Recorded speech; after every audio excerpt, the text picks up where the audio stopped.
Ladies and gentlemen, I am awake, but at what cost? All right, I am your planetary defense commander. Let's get to it. The information is heavy, and the situation is thick. So you're going to need a strong emotional fortitude for this episode. We've got the Gulf of Mexico literally on fire because of a pipeline ruptured. Asterisk kind of looks like a volcano to me. We now have 4 sunspots on the sun. Yes, I said that correctly. 4 sunspots on the sun, and a newly emerging sunspot that is yet to be named and numbered explodes immediately. A new sunspot emerged during the early hours of July 3rd and immediately exploded in an M2.7 class flare, which is one class under X class flare. We have Hurricane Elsa, which is bearing down on Cuba and is a potential danger to Florida or possibly the Carolinas. And we have a horrific mudslide that has come into Japan from some pretty heavy rainfall. And so in the last 10 days, from the Florida building, reminded me of 9/11. We had the fire in the Gulf, which reminded me of the BP Deepwater Horizon spill, 2011. And then now this reminds me of the tsunami of 2011. So it's like grand theft crisis every single day. And then no matter what is happening in the world, at the beginning of every single month, I do a fundraiser. And so I do this job through the contributions of all y'all.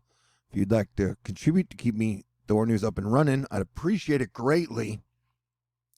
I got a snail mail you can send letters to, a PayPal, a Venmo, a CashApp, a Patron, and only $551 left to raise. I'll probably extend the fundraiser through July 4th if I don't hit my goal of $551 by the end of today, so just letting y'all know. But thank you very much, Asteroid Fight Club. In the last 10 days, we also had a heat record for temperature set in Canada, and roughly 1,000 residents of Lytton abandoned their homes as the town where the record was set pretty much burned down. With Jupiter, Neptune, and Pisces, we've been predicting a lot of flooding, and we have seen a lot of flooding. Heavy rain caused flash flooding on many roads in Broken Arrow, Oklahoma on Thursday. You had flash flooding in New York City as slow-moving storms caused some major street flooding in Queens, New York. And you had major flooding in Japan that caused the mudslides and landslides that left at least 20 people missing.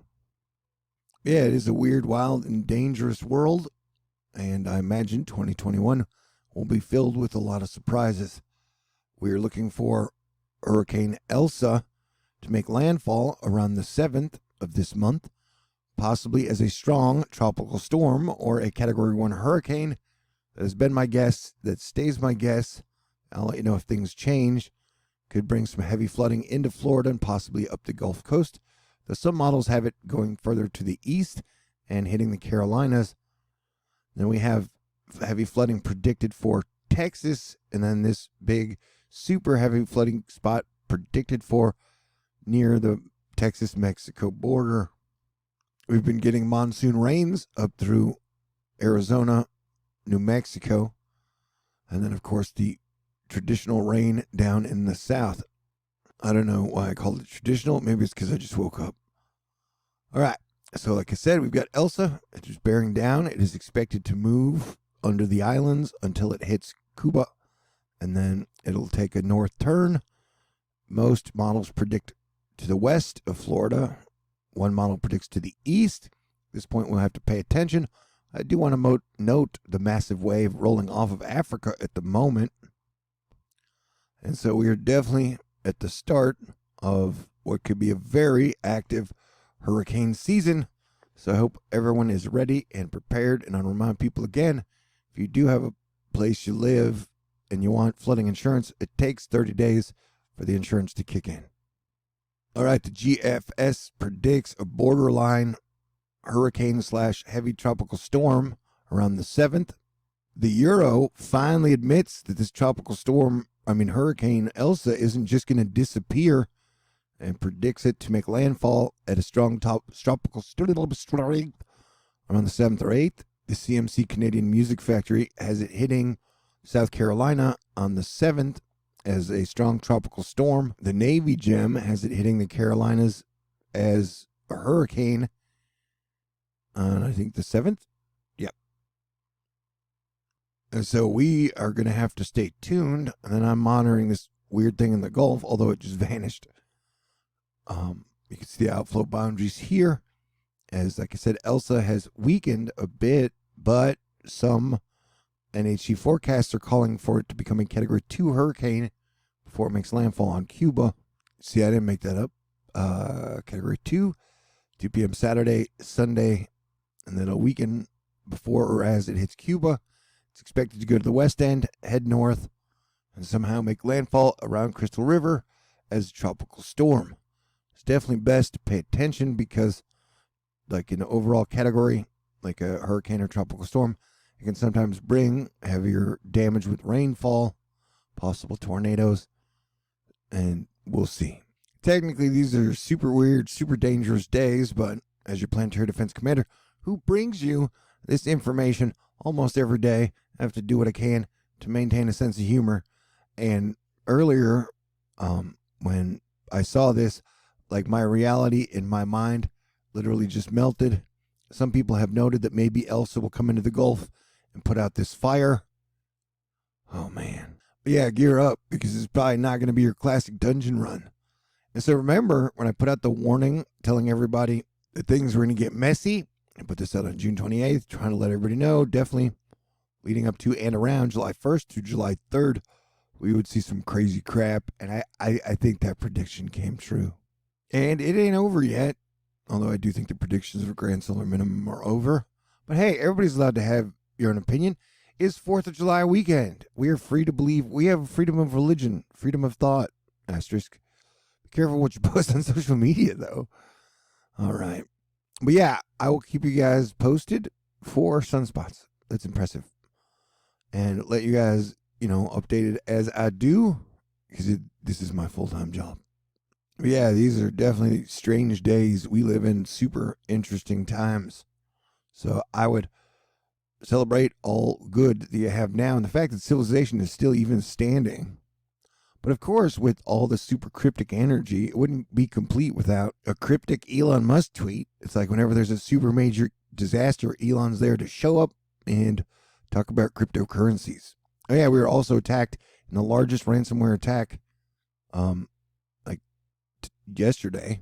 But this is what Elon tweeted out, like, where 3 super hot women are making out, but there's a dude who isn't interested in them at all because he's looking at his computer, and his computer is talking about how Dogecoin and Polytopia is going up. My question was, how does this make his latest baby mama Grimes feel? He's basically telling her, hey man, while we may or may not be making out, I'm thinking about Dogecoin.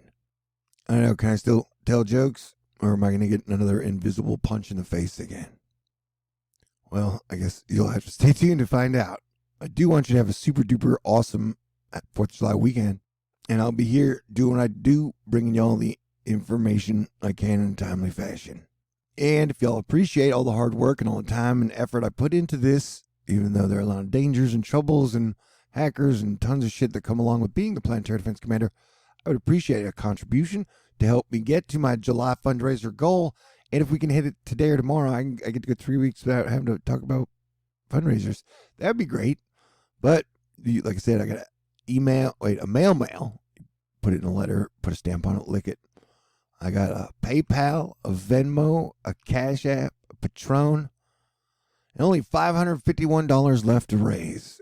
With, like I said, I'll probably go to the 4th until I hit my goal. But thank you. Through all the crazy shit, I do enjoy being your Planetary Defense Commander. Apparently some people don't like it, though. But thank you so much to the Texas Angel, to Jennifer, to Robert, to Richard, to Barbara, to Arnica, to Dustin, to Andrea, to Alexis, to Lauren, to Richard, to Scott, to Glenda, to Light Soul, to Dan, to Marlita, to Daryl, to Brian, to Ann, to KJ, to Max, to Catherine, to Gregory, to Wizard of Oz, to Charlotte, to Matthew, to Robert, to Carolyn, and to Loretta. And thank you to all of Asteroid Fight Club. And thank you to God, Jesus Christ, my dad, my stepdad in heaven, my mom, to all my family, to my friends, and everybody cool out there. Man, what a world we live in. Well, yeah, and remember, we got about 5 more super heat waves coming, and the next one will be around the 13th. And right now, it looks to hit California pretty hard. So everybody be prepared, be cool, and try and have a great weekend, because still, as far as I know, America is one of the freest countries in the world. So, and we're going to have to work very hard to keep it that way. All right. I love y'all. God bless everyone. Stay cool. Talk to y'all soon.